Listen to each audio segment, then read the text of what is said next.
I'm Pete George, and we are live on Game Changers with Vicki Abelson. Our guest tonight is James Gadson. Woohoo! Hey, how are you doing? All right. James, I hear you're going to play something for us. I'm going to play one of my original songs that I wrote concerning some of the problems that we have today.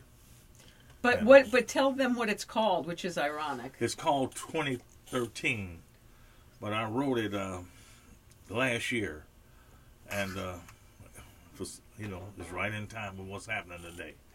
And what? I don't know why I named it that. I just named it that. I don't know All why. right, sometimes. Sometimes it's just abstract. You're out. So anyway, I'm gonna play it for you. Let's find a way to save our children. Our children must know Jesus Christ told us so, that love is the answer, not war. Let's cure cancer. There's so much to lose. There is so much we need to do.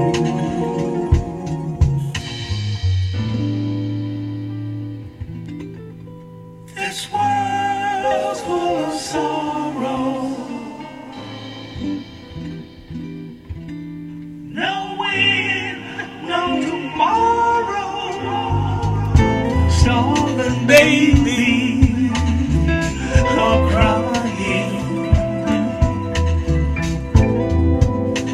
Our planet is dying.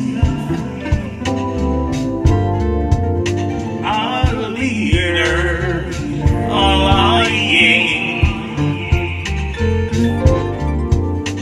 Our laws and rules they're defying. The only left love is from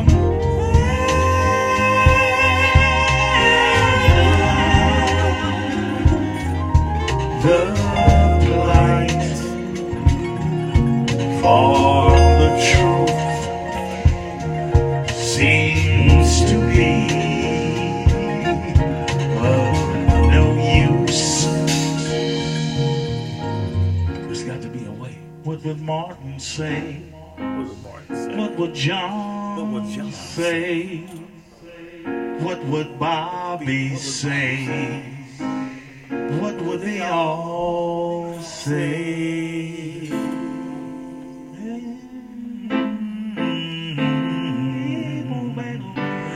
Think of summer nights where everything was right.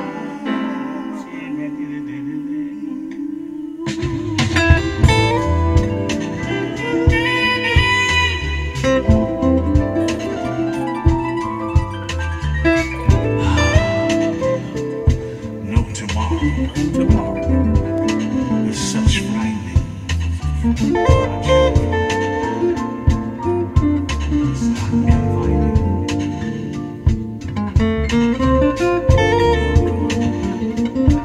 Why can't we get peace? Can't we let love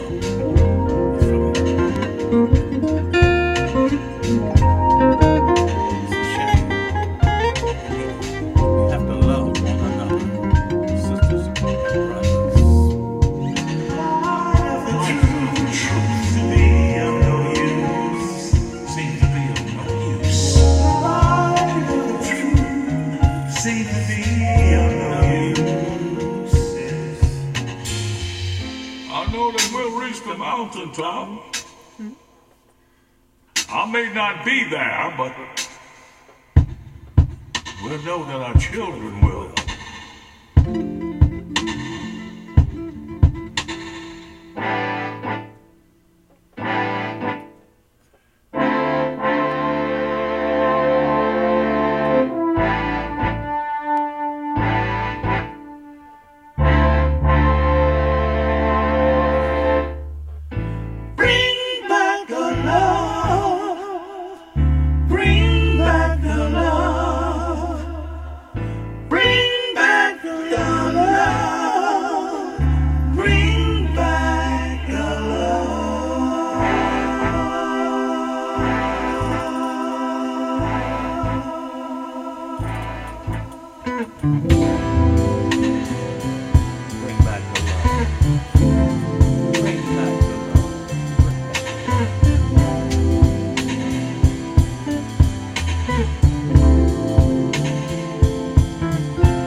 It's beautiful. I had a Incredible. had a little Motownish vibe. Yeah. It does have a Motown vibe. Yeah. So, okay, so what came first for you? You're a kid. You're in Kansas City. Is that where you? Yeah. It's Kansas City. Are you singing in church? Where? How did you I didn't start? sing in church. I was a doo-wop singer. I love doo-wop singing, and so, see, I didn't play drums until I was 21 years old. Get out of here. My father was a drummer. He didn't want me to touch his instrument. He didn't really want me to be in the music business. He was struggling with it. Was he a professional musician? Yeah, he was a professional. He played with some of the great people at that time. Famous pianist, blues pianist named Jay McShann. He played with him, and Bus Moten, Benny Moten, who had the big Moten swing. He played with his brother. And so would he go on the road and play? Well, by the time I was born, he was more or less in town. They had a lot of, during that time, the musicians worked, you know, they didn't have DJs like they had today, so Right. musicians worked. Live you know, music. Right, you know. So he brought me a cornet. I played that in high school. I didn't have this tooth right here, so it was very hard, and I didn't really care about it. I was a doo-wop singer. That's what I really wanted to do, so I played the marches and all that, but I didn't like it. And I was in the drum and bugle corps for the American Legion at that time, so I could play a snare drum, the street beats as they call it, but I couldn't sit down and play a set of drums for nothing. So I went to the Air Force and did 4 years, and when I got out, my brother had a band. I didn't know it, you know. Because we Older all brother? sang. With my younger brother. Younger brother. Yeah, we all sang together. So we had a group. We made. I think I was 14 years old when we signed with a label called Federal. It was on the King. King had 5 different labels. James Brown was on Federal. About the same time, he had out a song called "Why Do You Do Me This Way?" And then "Please, Please, Please" came out, and that was his big thing. We were on the same label, and my mother wouldn't let me go on the road. I'm glad she didn't. But anyway, when I got out of the service, I mean, this was before the service. I was 14. We made these records, and the group just started to just, people got disinterested, so it broke up. And my brother was your brother a musician as well? Or I didn't know he played guitar. He didn't play guitar before I left and went into the Air Force. So when I got in the Air Force, he was playing guitar, and he had a band. He was fronting the band. So he said, "Man, come on in the band. I could play 2 or 3 chords on the piano, just enough to get by and front. I'd stand up and sing. I was the front man. I could do the Little Richard stuff and all that." And the bass player. Did you take music lessons when you were a kid? No. Not at all? No, I mean, I kind of shied away from it. I should have. But your father didn't want you guys to be musicians. he didn't really want it because he had such a hard time. And what when you were in school, what did you think you were going to do? I mean, I know you wanted to sing in a doo-wop band. Well, that's what I thought I was going to be. I thought we were going to be famous. I mean, and Frankie Lyman came along and killed everything. I mean, he was 14 or 15 years old, and that, I said, well, hey, I guess Frankie Lyman, that's it. There's only room for one, right? Right. And so, I mean, he was fantastic, though. Yeah. So, anyway, the bass player left the group, and the drummer was a bass player. So the drums fell in my lap. My brother said, "You can do it, just sit down and play." And so we practiced, and I halfway got it together. No lessons? No lessons. Wow. And, I was able to play. And, afterwards I would practice, learn different things. And I left his aggregation and because I got interested in jazz. And so I was playing jazz. And by that time, Jimmy Smith was the organist in all the different jazz organ trios. I was doing a lot of that stuff. And some friends that I saw who were in Kansas City at one time, I saw them on the Dean Martin show out here in Los Angeles, and I thought they had made the big times. So they said, "Come on out." So I came out. How old are you? You're in your early 20s? Yeah. But I couldn't play their music because I became a jazz drummer. So they were doing pop, R&B pop. I couldn't play it, so they had to let me go. So it was a struggle. I mean, it was a rough struggle. I mean, I'd walk 75 blocks because I didn't have any transportation, I find out where a jazz club was. And I'd walk 75 blocks. But I thought jazz was like the hardest thing. Like jazz seems like the most complex thing to play. Well, it's all music. I mean, R&B and jazz are different. Yeah. It's quite different, but they're both complex. Yeah. But the guys wouldn't let me sit in. Can't say, man, we don't know you. So it was pretty rough. And I had been out here previously, playing jazz. Mm-hmm. And it was a famous drummer. He passed away now. He was a good friend of mine. His name was John Boudreaux. He had played on Something You Got, a lot of the New Orleans stuff. Mm-hmm. And I kept his phone number. And he said, man, I'll get you a gig.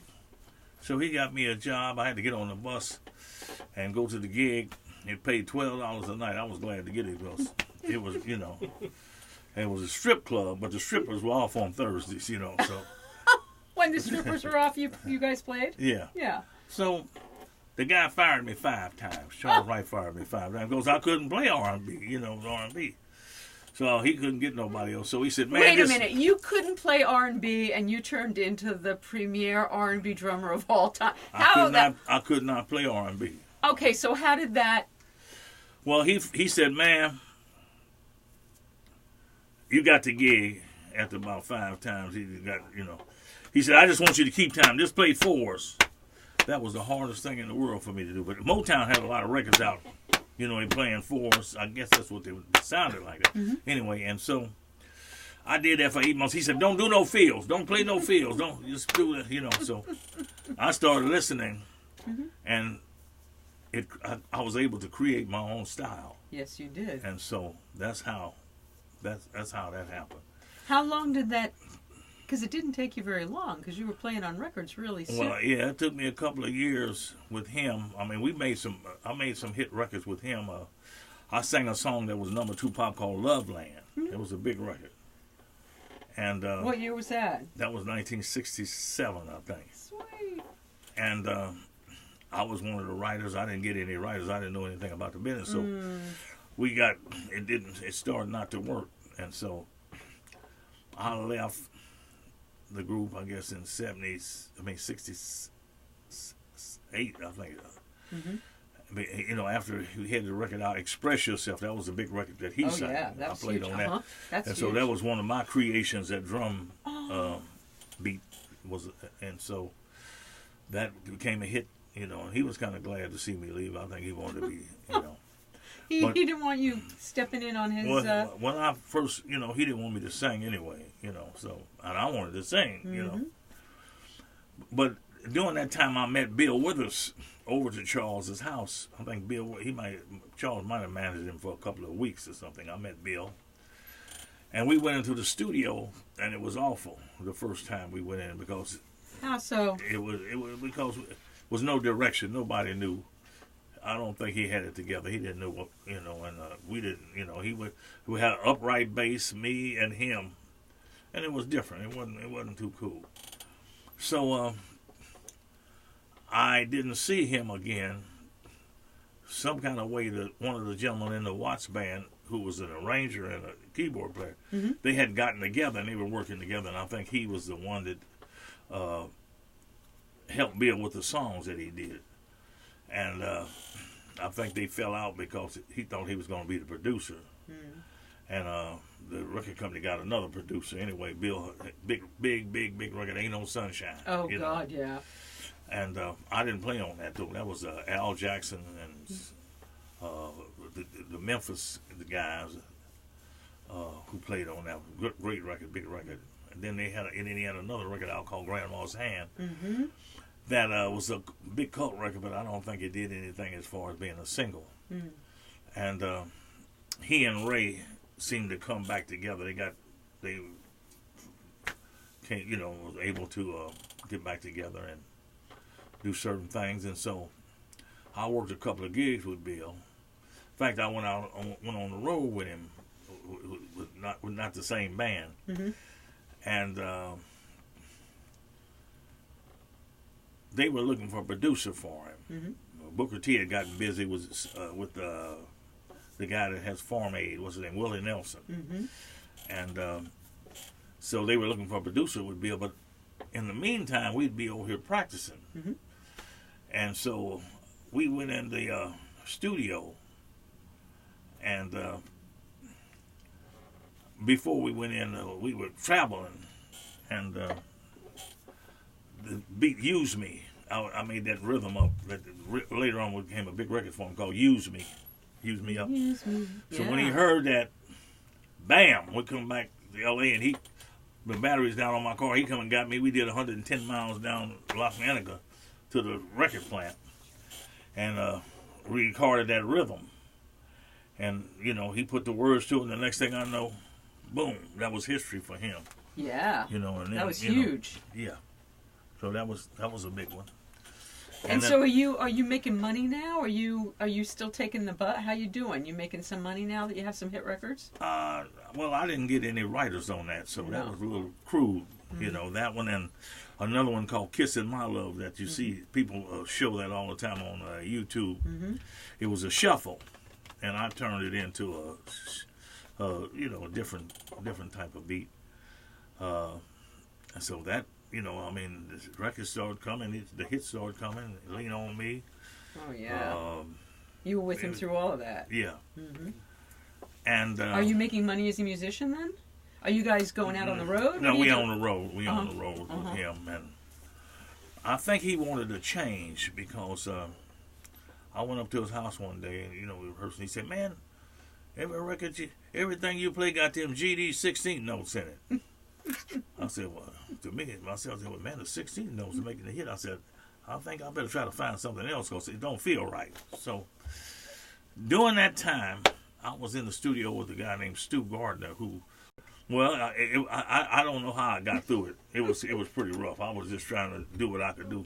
So you were pretending to look at the charts, but you... I'd be looking at the charts, but I didn't know nothing about what that was at that time. So they kept me for some reason or another. Later on, I found out was a producer and arranger named James Carmichael. He told me to keep him because he's got good timing. Mm-hmm. But in the interim of that, I would come home and study. I had my books. I would study, learning how to read, and I eventually got it. You were able to teach yourself? Yeah. And it was a lot harder then. No internet. I mean, like now, people can learn how to read online because you watch videos and stuff. Right. Well, they can learn how to play online even. That's true. But it was. I mean, all of that self-taught and all right. of the stuff that you came up and created yourself. Did your father impact your... No, he didn't really want me to be in the music business, but I heard all the music when I was young. Right. I heard all the big band stuff and, everybody that, and then in my city, they had what they call a hit parade. Mm-hmm. They played everything. Right. I mean, they played all the different music, so we knew polkas, we knew everything. We knew how to play whatever was the hit that we played it. And we heard it on the radio. So that gave me, even though I wasn't playing drums at first, but it gave me a idea of what certain rhythms and certain music was supposed to sound like. Right. And so that really helped me. And so that was, and then, I studied, and I still study. You do study? Oh, yeah, I study. You have to keep up with it. I love that. That's kind of the secret, I think. And did you get to sing? You've done so many recordings where you've done so much playing. Do you get to be the singing drummer? Well, what happened was I had almost a nervous breakdown when I did this record called Love Land. It was a big record. Mm-hmm. And for some reason Charles would put the keys up higher so I would strain, when I, and he said, "Well, man, everything that you write, I got to have half of the writers and all the publishing." I'm thinking, that ain't cool. Mm-hmm. I did write one song that Robert Palmer did called "What Can You Bring Me?" It was a big record, and I didn't know it was a hit. I sang it, and I didn't know it was a hit until about 12 years later, a guy brought a magazine article over here to me, and I saw it in the cat said, "Man, go online." So I went online, and there was Robert Palmer singing this song called "What Can You Bring Me?" that I wrote. What? You didn't even know? I didn't know, and by that time, I asked Charles. I said, "Well, man, hey, give me my song back. He'd made the money." I said, "It's been 12 years." "Oh, man, I can't do that." So, we are not So you never got Carter. credited for the song that... I got credit for it, but I didn't get money. He got the copyright. It's a business thing. He got the copyright for it. Hi. I mean, I think I might have got $300 or $400 off of some BMI because somebody sampled it, not what Robert Palmer did. That's crazy. You know, so I forgive him. I forgive them all. I mean, I learned when I was with his band. I learned, but I didn't think that was fair. You know, so we are not really cordial. But I mean, I'm not. You know, it's one of those things. I forget it. It's, you know, to me, I got an attorney, and they said that laws, it was too late. It was too long. It happened, you know, before I could do anything. Yeah, you had the 7-year thing, right? Well, it was 20-something years. Wow. And, you know, it happened like that. And, you know, so from Bill Withers, from there you... Charles to Bill Withers to the studio. Okay. And then about 10 years later, I didn't want to sing anymore. You know, I didn't, you know, when I got to Motown, I said, man, we call you on the session, but I really want to produce you. A lot of the producers, I said, I'm not interested in it. Why? It had such an effect on me about what happened with the Watts 103rd Street Band that I didn't want to do anything. So about 10 years later, I went to Japan and I started playing with some Americans and a Japanese group played. We had a group called I can't think of the name of it, but I started writing again and singing, and you know, that's what I've been doing. But I should have kept. I couldn't do it. It's just, you know, mentally, it had a mental thing on me where I couldn't do it. Probably if I'd kept going, it probably would have happened for me, you know. But it's one of those things, you know. Just had a mental thing. So. But you've certainly had incredible success. You've played with. All right, so let's look at the list a little bit. I mean, for me to become, you know, I thank God Almighty for me to become a drummer. I mean, to play on all those sessions, to play for these different people. I mean, from a singer to a half drummer. I mean, I studied to get it together. But for me for the people to call me, I felt very blessed. How did that happen? Do you think, was it based solely on your playing? Was it also that you were inventive? Was it that you were easy to work with? I mean, why do you think? I mean, the list of people that you've played with. I think the Bill Withers stuff, the drumming on that, people knew who I was in a way of speaking. So when I got to Motown, I had to play different though. It wasn't the same. I had to learn how to play the different feels that they had a certain. And a lot of the producers over there, they helped me. They were very, you know, they were pretty cool. They were very helpful. And so I learned that style. So like when you played with the Temptations, like? Yeah, when I played the Temptations stuff. And they had the music written out. And by that time you're reading music? Huh? By that time you're reading music? By that time I'm reading music. You know, after about a year, I got it together, you know. That's good. And so I could do that. Well, one of the things that really helped me was, as I was about to get it together reading, I played on a song called Dancing Machine by the Jackson 5. And so it was the arranger had written out the music, and it went. He said 1, 2, 3, 4. I said bum bum. I said boom bum bum bum bum. Cause I'm looking at this. I still don't know what I'm looking at. And when they stopped, I said, I'm gone, because they would. People in Motown, if you didn't cut the part, they'd call you out and get somebody else. He said, hey, do that again. So, 3, 4. Bum, bum, boom, boom, boom, boom, boom, bum, bum, bum. Hold it. I said, I know they got me now.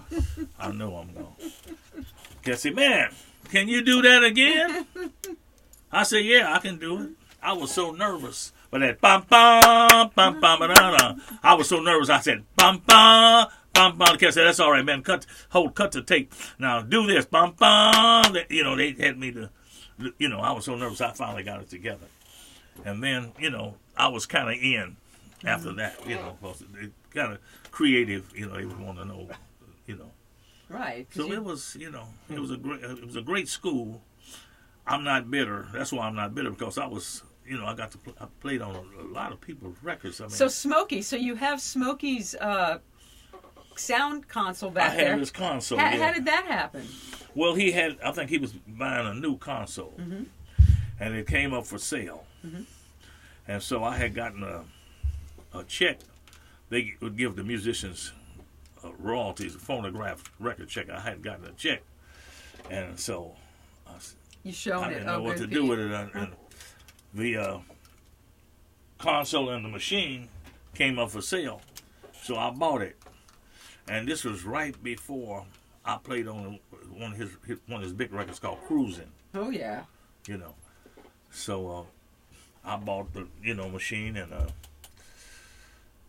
the console, and I said, well, I want to try to be a producer and make records. And it was a group called Zoom that I had that I produced, and they had a couple of hit records. The management they brought in a manager, and he killed everything for them. That happens a lot. Yeah, and I thought about it. I said, I should have put the time in for me, but I didn't. It was just one of those things. But I was able to still keep doing sessions, still keep playing, and then it got kind of rough. I got blackballed, I guess, about 4 or 5 times. Why is that? Well, a lot of times when the producers, I told them, hey, I'm a producer now. When you become a producer, then the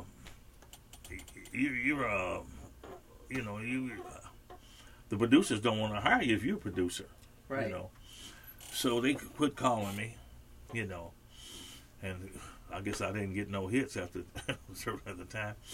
And I was blackballed so long, I still, a lot of the producers that retired, their sons were in the music business. I did a lot of records, a lot of sessions for their sons. So it worked out.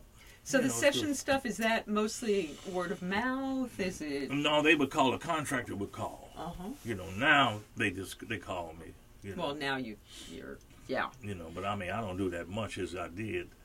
But, I still get the call occasionally, which is great, So, all right, so I'm looking at the list. So Melissa Manchester was really early for you. Yeah, that was great. That was great to work with her. Wow, she was wonderful. I enjoyed her. Leon Ware was one of the producers. I had produced, I had played on an album that he produced. There was a big album with Marvin Gaye, I Want You. I was just going down to Marvin. So what was that like, playing with Marvin? It was great. How often are you playing with the artist, and how often are you just coming in and laying down? Well, the first time I met Marvin, he was producing a group called The Originals. That baby, I'm for real, baby, baby, baby. Beautiful song. And I did that section with him, and I didn't hear from him anymore, And I'm still doing Motown sessions here and there. Leon Ware and T. Boy Ross, who was Diana Ross's brother, was a writer also. So they wrote some of the songs on the I Want You album, but the song I Want You, I had been at Motown, I guess, about 2.5 years. I started getting what they call double scale. That's double the pay that you would get. Oh, yeah. And I got nervous because the arranger hadn't showed up with the music. I'm wondering, well, if I'm going to get paid today, even though it's a union, I'm still worried about that. So I just started playing, boom, boom, boom, boom, boom, boom, boom, boom, boom. I'm playing this, boom, boom, boom. I kept playing that. Chuck Rainey, the famous bass player, he said, doo-doo. He came in, doo-doo. So we had a groove going. So Leon Ware came out and said, keep going, keep going, keep going. So it's about a 8 bar, or 10, sometimes they do the first and second end, it's about like a 10 bar song. There's no bridge in it, but it became a hit. I want you, I want you. So that became a hit. So, things like that happen. That. And then... all right, so I'm looking from Martha Reeves after that. Yeah. Thelma Houston, who I just heard sing last week. She's fantastic. She sang at Allie Willis's thing afterwards, and she can still sing. Oh, she's wonderful. energy and everything. I did a song called "Don't Leave Me This Way." That's the song she sang. Yeah. Yeah. I did that, and That's a great song. Yeah. What a great she was record. hit. But then then we had some first takes like Cheryl Lynn, "Got to Be Real." Mm-hmm. That was a one take. Wow. Reunited, Peaches and Her. Yeah. That was one take. Things like that. You don't have to do it when you usually don't say anything to the producers. When on Reunited, the first take felt so good. I mean, he put the music up and counted it off. He had the click track going, and we played it, and it felt. I said, man, this feels awful good. And I told the contractor, I said, man, I don't know. I said, that sounds like a hit record. I think we got that. He said, wait a minute. So, a lot of times you're not supposed to speak out of turn. I mean, the producer tells you. So Freddie Perrin, who was the producer, came out and said, man, I said, yeah. I said, I think that's a hit. He said, you know what? I'm going to take your word for it. Number one pop. Wow. So things like that happen. All right, so back with Bill Withers. All right, so Beck, how the hell do you Beck's connect father with... called me. Beck's father's a fantastic arranger. Oh, really? Writes, he's a wonderful arranger. Uh-huh. And he had worked at Motown. I think I had played on something that he had did. Mm-hmm. I guess Beck's, he got my numbers somewhere, and they called me, and so I had went to the studio and played some things with him, and everything seemed to work out. And Sea Change, I think that was a big album that we played on. That was the first album, and that was very. Beck is very adventurous. I mean, there's no telling what type of music he might come up with. Mm-hmm. But that was the first record that I played with him that was a big record. Yeah, you've played with him quite a bit. And I started working, for him, different things. And then he did Record of the Year. One year I played on some of that stuff. Mm-hmm. Did you play live with him? Yeah, I didn't play. I didn't go on the road with him. But I mean, in the studio, we were live. Mm-hmm. Yeah, we were live. We were doing live. He's so adventurous. It's great, because you never know where he's coming from. Mm-hmm. So I enjoyed that. That's fabulous. And how about playing with Barbra Streisand? What was that like? That was great. It was the movie. The movie. The main event. Yeah, the main event. Uh-huh. And they had 21. They wrote it. They could have wrote it different. They wrote 21 pages of music. I had my microphone. I had mic stands holding it up. I think we must have played for about 30 minutes. Wow. And some other things. And she was very nice. Was she? She was very nice. And she did a thing with what's the girl says? Love to love you, baby. Donna Summer. Uh-huh. I played with her and Donna Summer at one time. They did. And it was. They together? Yeah. No kidding. Yeah, that worked. That was nice. Wow. Yeah, they were cool. The two divas, and they were. And oh God, Aretha. Aretha, I did some stuff with her. I was so nervous. She was the queen. Yeah. And she was nice. The last stuff I did with her, she wasn't there. Mm-hmm. Arranger did it. I wish she had been there to play. To play the piano. It would make it so much better if she played. Mm-hmm. I was always wanted to play with her when she played the piano. Amazing musician, yeah. Yeah, but I never did get a chance to. But I mean, it was great. And Kelly Clark. To go from so you went from Kelly Clarkson to Aretha. Oh no, these are not in the right years. These are just mished up. Yeah. But so you played on a Kelly Clarkson record. Yeah, a gentleman by the name of Greg Kirsten, who I knew when he was famous jazz pianist. Mm-hmm. Well, we had worked in a group called Gigatai before he became famous. Me and him, we'd go out to Pomona and rehearse all the time. And I didn't see him for about 3 or 4 years. Mm-hmm. And he called me. And, I had heard, come to find out he was a big producer. He called me, and I went up to the studio, and I did the Christmas album with Kelly Clarkson, and it was really nice. That was a huge hit for her. That was a huge success for her. Oh, yeah, I think so. Yeah. Well, she sent me a that's when vinyl wasn't as popular as it is now. She sent me a vinyl. Oh, sweet. I thought that was nice of her. You know, she's got a lovely. She sings personality. great. She sings great. She's amazing. And how about playing with Joe Cocker?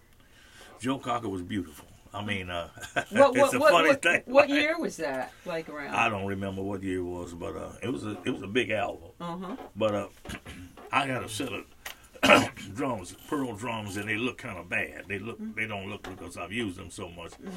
They kind of faded, and they got tape on them. Then I got the heads and everything. And Joe Cocker, when he comes through, he said, "Oh, you must really like those drums." You know, he didn't know. You know, when he heard the sound of them, he was all right. Yeah. After that year, but when he looked up, he said, "I don't know about that." But we had a mutual friend that used to sing background for him we had. This girl was writing partner. His name was Viola Wills. She had written some things, you know, that was pretty big in Europe. And so we talked about Viola. And he was really nice. Joe was nice. Was has anybody been difficult? Like that you? One guy that he didn't want me on the session. That kind of hurt my feelings. That was Sting. Not Sting. What's the guy's name? Got the scar on his face. Scar on his Pop face. singer got the scar. Pop singer with a scar on his face. Pete, you got it? I don't mean that. You know, I mean. Was this after you hit him? No. I can't think of who you mean. Who's You know that? who I'm talking about? He's African descent. Oh, Seal. Seal. Yeah. Seal. He was, you know, it kind of hurt my feelings. Yeah. You know, and Rick Rubin was a big producer. He was a big producer that day, and I played the stuff. And came in and listened to it, and everybody thought it was cool. He just didn't like me. Whoa. So I think he wanted somebody else in the session. So, you know, that was the only Because thing. that stuff happens, right? Yeah, it People happens. want their friends or It happens, whatever. or whatever it is. It might not have felt right to him. It could, you know, you never know. But it kind of hurt my feelings. But, you know, you got to put your feelings in your pocket when you're doing stuff like that. But he's about the only one that he and I think Frankie Beverly was kind of strange one day. I didn't ever get all my money from him, you know. How about favorite people to work for? Like who were people that you were in the studio with that blew your mind? What are some of your favorite tracks that you've played on? I mean, you've done so many. I don't even know where to start. You played with Billy Preston. You played with Aaron Neville. Rickie Lee Jones. Oh my God. She was great. She's very hands-on. She knows what she wants. That was great. Aaron Neville's, oh man, I was just in awe to be there because he sung for 8 hours while we played. A lot of people don't do it. And it was fresh you know. And we talked a lot about different people that we knew in the business. He was great. Aaron Neville was wonderful, man. It was, you know, most of the times that I've had in the studio, I think with Cheryl Lynn, when I did Got to Be Real, she's, you know, I could have done that. That's what she said. So that was a little strange, but, you know. She could have played your part. She said, yeah. So tell us about Paul McCartney. We were talking a little bit about him before we went on the air. Oh, Paul was wonderful. I asked him about, he told me about Little Richard taught him everything they knew, but sometimes it was strange with Little Richard because they didn't know where he was coming from. But I asked him about him. I said, man, what made you write Yesterday? He said, man, yesterday she had some big pretty legs. He said, you know what?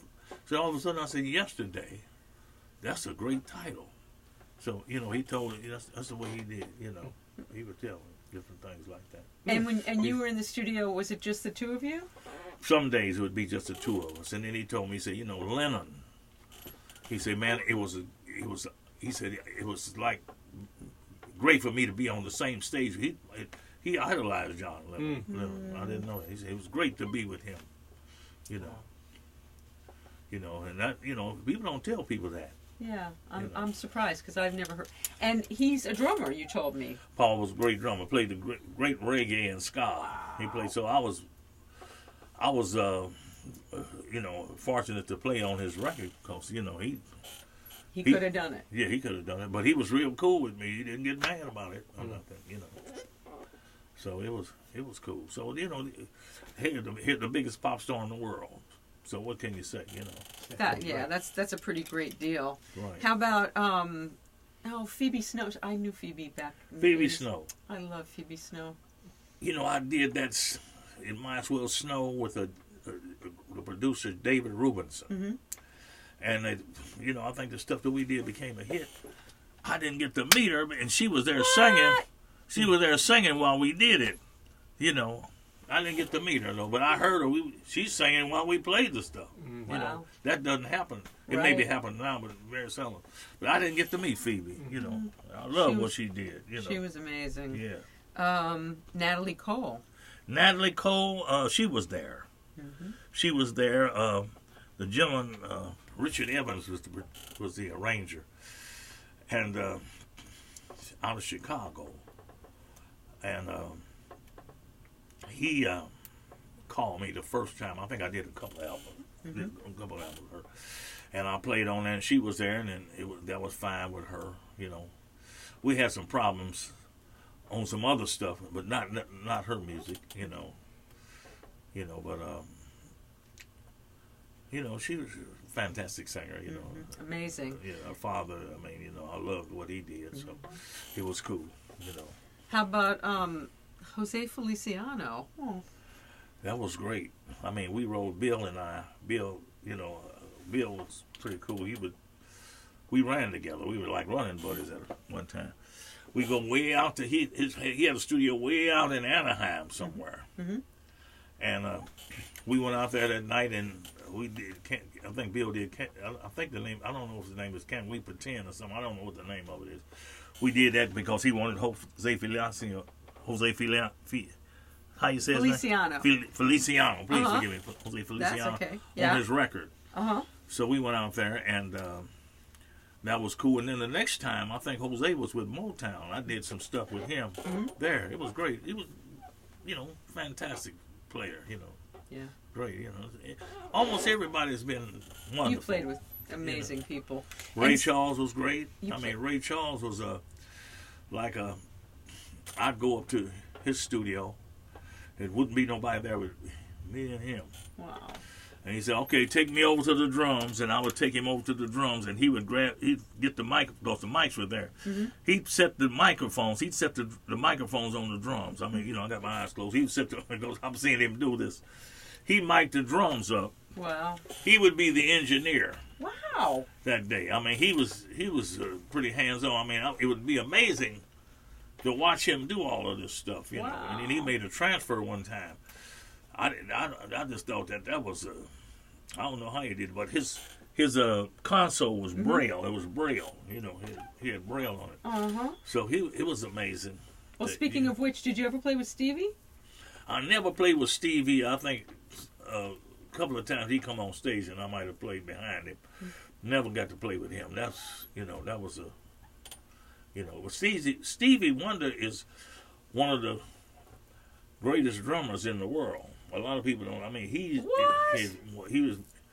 I seen some guys challenge him and get wore out. You're kidding. No, he can Does he play on any of his stuff? He plays on most of his stuff. Does he? Yeah, he plays on most of his stuff. Did you know that, Pete? I had no idea. I did. I had no idea.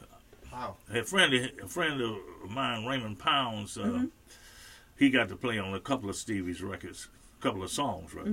But Stevie plays on his record. He's fantastic. He can play. Wow. I mean, he can really play. Yeah, he's a wonder, as they say. Wow. How about Boz Scaggs?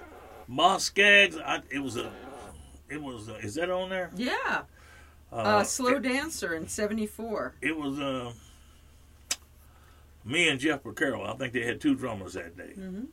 And so I just remember Boz being in the control room. I didn't get to meet him, that much. But I tell you, one that was kind of strange was IGY. What a beautiful world it would be. They had called me to do 2 weeks, and then they changed their mind. They said they were going to get Jeff Carroll, which that's the way they do in the business sometimes. So I thought they would just give me a session at the time. The union was strong enough to where, hey, you got to give him a session at least. They called me in. They got about a 5-minute drum sound because Steely Dan, I mean, they are very You know, I mean, it might take them a day, maybe a week sometimes to get a drum sound. They got a drum sound on me in 5 minutes. I was at the Village. I'll never forget that they had a house like where the drums was inside the studio. And I played, later on I found it was IGY. There wasn't no names on the songs, and Ruby Baby. I played about 4 songs in about an hour. It was just me and the click track. Nobody, you know. He said, don't play no toms, because it's not a tom-tom song. And make the cymbals, crash the cymbals real light. I said, okay. So by the time I got home, Jeff and I were good friends anyway. Mm-hmm. Jeff said, can I use your toms? I said, yeah, I guess they wanted to keep the same sound. But anyway, I guess they, you know, IGY, what a beautiful world it would be. That one and Ruby Baby. Mm-hmm. You know, they kept those, you know. So, and then I didn't get the chance to meet him until about 7 years later. A friend of mine, Freddie Washington, plays bass with him. Mm-hmm. I got to meet him then. Mm-hmm. I didn't get to meet him before then, you know. How about B.B. King? B.B. King was sweet. He liked to tell stories, you know, so I played with him. That was great, and I did a movie where he, you know, backed him up and played with him. Yeah, B.B., and I kind of knew B.B. Mm-hmm. from different, there was a gentleman by the name of Arthur Adams that Arthur Adams wrote some songs for B.B., and B.B. sang on Arthur's album for him, and, you know, B.B., beautiful, you know. So who would you, like, play live? Was all your work studio work? Were you out? I mean, I know now you play live with Mike Finnegan, but over the years, who would you play live with? Bill Withers, the Watts 103rd Street Rhythm Band. That was it. Wow. You know, that was it. And then I went into the studio. So it wasn't something that called to you to playing, like. Well, I didn't like the road. The road that I went on, the first road I went on, I was playing with a gentleman by the name of Hank Ballard and the Midnighters. He was the one that he wrote and sang the twist before Chubby Checker. Yeah, that's crazy. And we would be like in Los Angeles, California today. We had to be in Little Rock, Arkansas tomorrow night. They driving, you know, and so I'm young. And I'm scared to death because they smoking weed and driving at 120 miles an hour. They knew the routes to go in, so I never did sleep. They called me the Cobra. I'm doing this, watching them the whole time. So, you know, I didn't like the road after, you know, I just didn't like the road. I said, man, studio musician, this is great. I didn't know anything about being a studio musician until I came out here. I thought everybody that, you know, the bands played the records for me. James Brown was one of the only people that, the band that recorded with him. So I said, well, I'm gonna, you know, try to become a studio musician, and you know, that was great. You know, was your at what point did your father live to see you have success? No, he. I think he might. I was working at a club in Kansas City, and the owner knew my father, and I think my father might have come up there a couple of times and heard me play, but he didn't. He didn't. No, he didn't live. He nor my mother. You know, they didn't get to. You know, my brother did because he started me. So that was a good thing. And so, how did you start writing music? When did that start happening? Well, I started doing that when I was a doo-wopper. Because I wrote the stuff, the records that I sang on the label Federal, the Federal label. King Records had about 5 sub-labels, and Federal was one of them. And, you know, I would write these doo-wop, I could write the doo-wop stuff, and so, you know, I didn't know, you know, how bountiful that was writing, because, I mean, the little records that we made in Kansas City, we never did get any writers or nothing. The managers probably got everything. We didn't know any better. We just figured that, hey, we didn't get no hit records, so ain't nothing happening.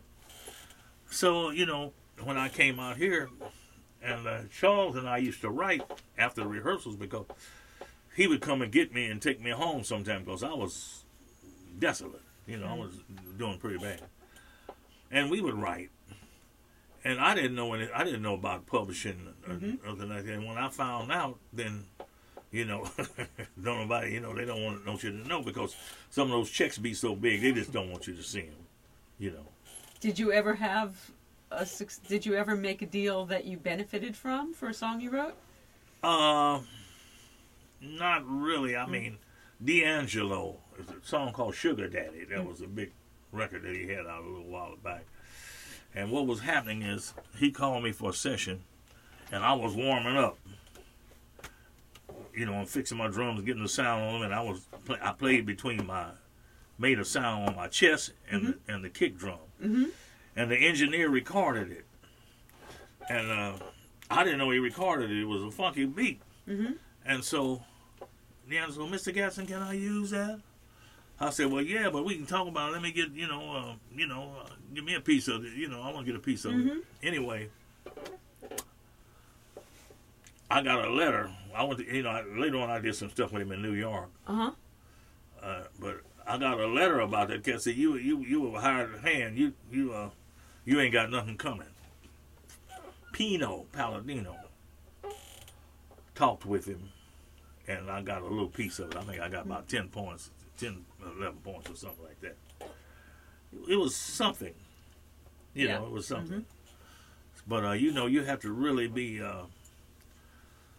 you got to be on that now. I just didn't know anything about that. It was so rough on me when I got out here because I'm just out here, and I was struggling. So if I can just work, I had jobs, menial task jobs. I think the best one was at the post office, but I had jobs, different kind of jobs. So if, just to play, I said, at one time I was so bad, I said, man, if I could just hear myself on the radio and I'm working a menial job, I'd be happy. Because I left Kansas City. I'm working. I'm making $750 a week at that time in the '60s. That was a nice salary. Right. And $12 from $750 to $12 a night. Yeah. That was pretty rough. Yeah. So I was just so glad to work. And it was about God rest his soul, Willie Hutch, who was a famous writer, singer, and producer. Wrote a lot of Jackson 5 records. I worked with him, and he fired me. Why? On a gig. It was a $25 gig, and the lady that picked us up, I had to give her $5. That was pretty rough. So we out in somewhere, Temple City or somewhere out there, and they had, I guess the jobs went. The clubs stayed open about 3 or 4 in the morning, and so I'm playing at this one club, and we take an intermission. He said, "Now you got to move your drums down to this other club." I said, "Wait a minute." I said, "Well, you ain't gonna pay me for that, but man, in fact, you fired. You don't want to do that." So I had to call Charles Wright. Charles Wright came out there and got me. So later on, I found out Willie Hutch is a famous writer and producer at Motown. And he called me one time, and I played on this record called Love Power. That was a number one. That was, I don't know if the number was a million seller for him. And then after that, we got to be all right. But all kind of strange things was happening, So at what point in your life were you able to stop taking other jobs and you were a session drummer? I guess during that time. During that time, I was working enough to where, I didn't have to work. I wanted to work live, though, but I was so busy doing the sessions that I would be too tired to take a live job. I think that the New York guys, they probably didn't work that many sessions or whatever it was, but they got to play live a lot. There's something about that keeps something. If you're doing sessions all the time, for me, I got to where I had certain formulas. So I would play certain things. The live thing is a whole nother thing, in a way of speaking. So let's talk about the live thing. So I came out and saw you play with Mike Finnegan recently and Abe, right. and is that like a great, do you do that for the joy of it? Is it? I do it for the joy. And then see, with that, you're playing. You don't know what you might play. It just comes from here. You just playing. In a session, you playing you got to play a certain thing. You're restricted to play certain things, and then you got an edge playing live sometimes. The session is pretty well, like this. It was for me. So I enjoy playing live, you know, now. And especially, you know, I got Abraham Laborio, who's famous, Mike Finnegan, and Bill Lynch. I mean, it's you know, It's we have a good time. It's a great band. Yeah. And so you guys are at the Write-Off Room. How often do you play at the Write-Off Room? On Thursday nights. Every Thursday night. Yeah, on Thursday Every night. Thursday night. If you're in LA, Right. it is a trip. And I love the way you switch off who's singing lead. Oh, that's wonderful. All three of us sing. Fabulous. And we're starting now that we have songs that we sing in harmonies. You know, we've got one song that Mike does that we're singing. It's a country song. You know, and we sing in 3-part harmony. So that's nice. You know, we get to do. It's good. You know. I enjoy So it. are you doing what you? Is there anything that you haven't done you'd still like to do? Well. Is there anybody you'd like to play? Is there anybody playing now that like excites you that you? Well, whoever is got, you know, I mean, I like what the youngsters are doing. I like everything. I did a thing with Harry Styles a while back. Oh yeah. Yeah, it was great. I had a good time with him. You know, I'm just. How about with your own music? Like, are you ambitious with it? Do you? I was, and I had a couple of surgeries this year, and I had to, you know, I had to lay dead for a minute. But I'm working on that. I mean, you know, if it happens, good. If it doesn't, I mean, when I was younger and when I was singing, and I wanted it so bad, you know, now it's, you know, if it was to happen, it's cool. If it doesn't, you know. So were you singing in the studio as well, or were you just were you drumming? Were you singing also? Did you ever Well, get when to I was with the Watts 103rd Street Band, I was singing. I mean, you know, I had, you know, the leader didn't really want me to sing, but I was singing. You know, and then, you know, I kind of, you know, after, you know, certain things happened where I didn't get the credit and everything. I kind of, you know, I almost had a nervous breakdown. I mean, I just thought that was the end of the world. You know, I quit, and I didn't have nothing to look forward to. You know, it was just, but I knew I just couldn't do that anymore. You know, and you know, things happened, and you know, things got better, and I put the singing on the back burner and concentrated, you know, on the drumming, and that was a blessing because I was a better singer at that time than I was a drummer. You know. Now I don't know. I've gotten older. But, You're a great singer. All right, so can you play us something before we go that's you singing and? Let me see here. Play us something. Pete, does anybody have any questions for yeah. James? Oh, we got some questions. You got some questions? Got some right. questions. Okay. What do you got? Oh, and by the way, you were mentioning Donald Fagen, the Nightfly album. Yeah. Yeah, Jeff Young said Nightfly, that's that was like the name of it, yeah. his favorite album, like, of all time. Okay. Yeah. Was Jeff on here? What's that? Oh, did he tell you that? When we interviewed him, he mentioned I that. see. Yeah. Uh-huh. So Deslin, the one who's 18 in Ohio, he said, one of my favorite moments hearing one of your songs you played on was Stevie Wonder and Bill Withers sing "Lean on Me," sing Paul McCartney and Ringo at the Rock Hall in 2015. Okay, but I wasn't there. Well, then he's wrong. I wasn't there. I mean, Bill Withers, he did mention my name. Yeah. Because Beck mentioned my name a year before that. Mm-hmm. Because Beck, you know, told Bill Withers, you know, we have a mutual friend. Yeah. And Bill said, "Who is he?" He said, "James Gadson." So Bill mentioned that. Okay. But I didn't play on. I wasn't there at the Rock and Roll. He's a Hall. fan now, that's for sure, because he's watching you. So he would like to know, what's the best way he can see you live? Well, they're showing on Facebook. Mm-hmm. Almost every week, somebody records us out at a. Oh, right, at the write-off room. Yeah, well, he's in Ohio, but I might be But going. they show it, Yeah. though. Yeah. I might be going to Toronto in March. I don't travel so much anymore. Sometimes, you know, I go to Japan, but I might be going to Toronto in March mm-hmm. and doing a seminar. You know, and I'm going to play with the I told them I wanted to play with the musicians up there. Yeah. And probably for 2 days. You know, that should be pretty cool. He'd like to know, did you ever run into Tom Petty or any of the Heartbreakers? Some of the Heartbreakers. I didn't know Tom Petty. Ferroni. Huh? You must know Ferroni. Oh, I know Ferroni, yeah. Ferroni, yeah. But he wasn't an original Heartbreaker. Right. But I know Steve. I know Steve. Fantastic drummer. Michael Simpson, by the way, thanks you for your military service. Michael Simpson's thanking you for your military service. Oh, okay. Yeah, not taking that long. Oh, God, we have a hat. We have to have James do we do these PSAs for the veterans, thanking them for their service. And you being a veteran, we gotta give you a hat. I'm proud to be a veteran. I'm proud of that. What branch? The Air Force. I was in the Air Force. I went to Korea right after the war. And what'd you do? What was your? I was in warehousing.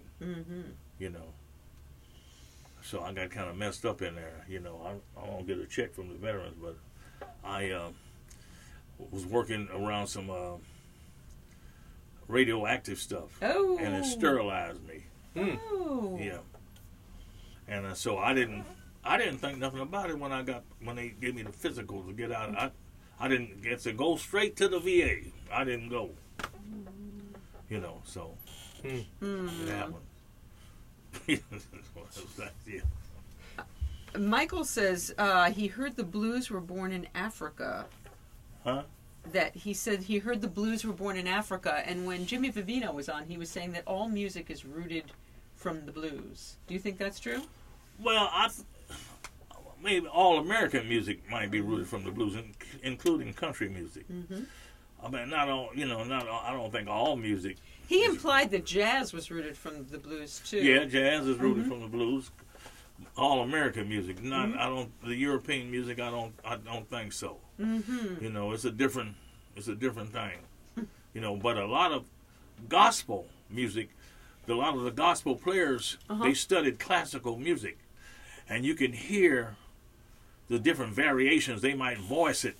They got some. I get the classical cats would call them. They would call them bastard things that they do. But the most of the fantastic gospel players, classical trained. I wish I was classical trained. I mean, because so much, especially the jazz musicians, you get so much from that. It's a good. Do you still play jazz? I haven't played in a while. I still love it. I listen to it. And that I had told you earlier, Mike Lang says hello, sends you a hug. Mike Lang, he's a man. He's great. That's great. Have you ever played together?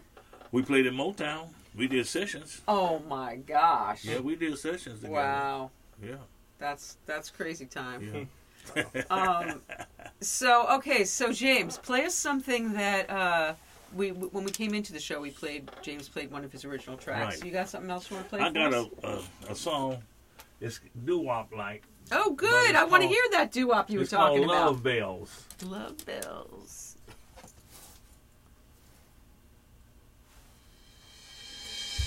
A warm and cozy fireplace, and it's just me and you as we move from the couch to this basket rug.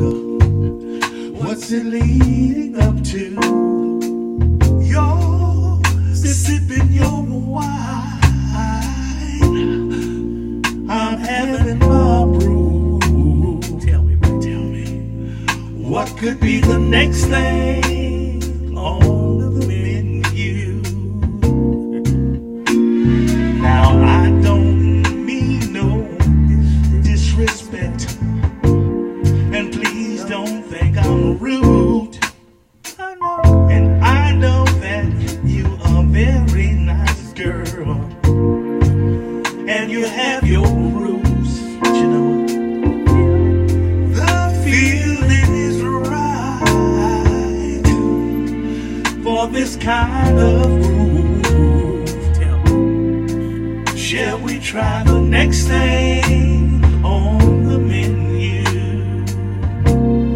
When I hear love bells,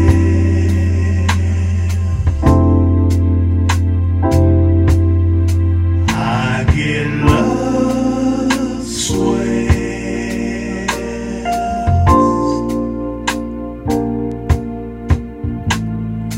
Thinking about you, baby, drives me crazy.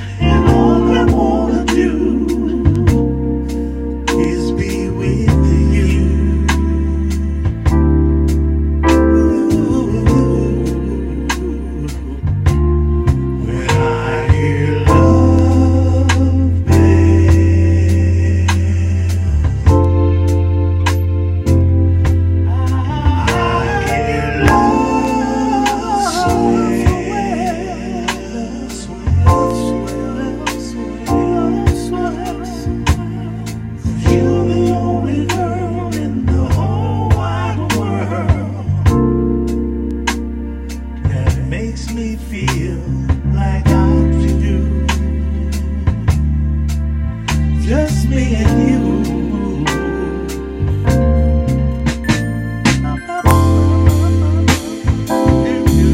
Still working on this. I don't know if I'm supposed to go to saxophone or if I'm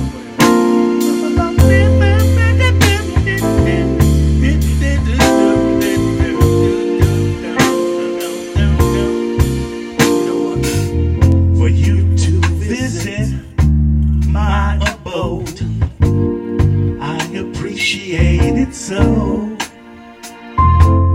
and I want you to be real comfortable, yeah, baby. Let the feeling flow. So baby, sit right down here. Let me untie your boots, and we'll do all the things that great lovers do. When I hear love,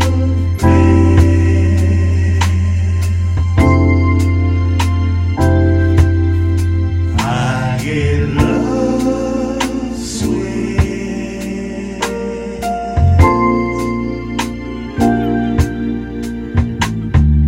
Thinking about you, baby, drives me crazy, and all I wanna do is be with you. Be with you, baby. It's just When I hear love, babe, I hear love sweet.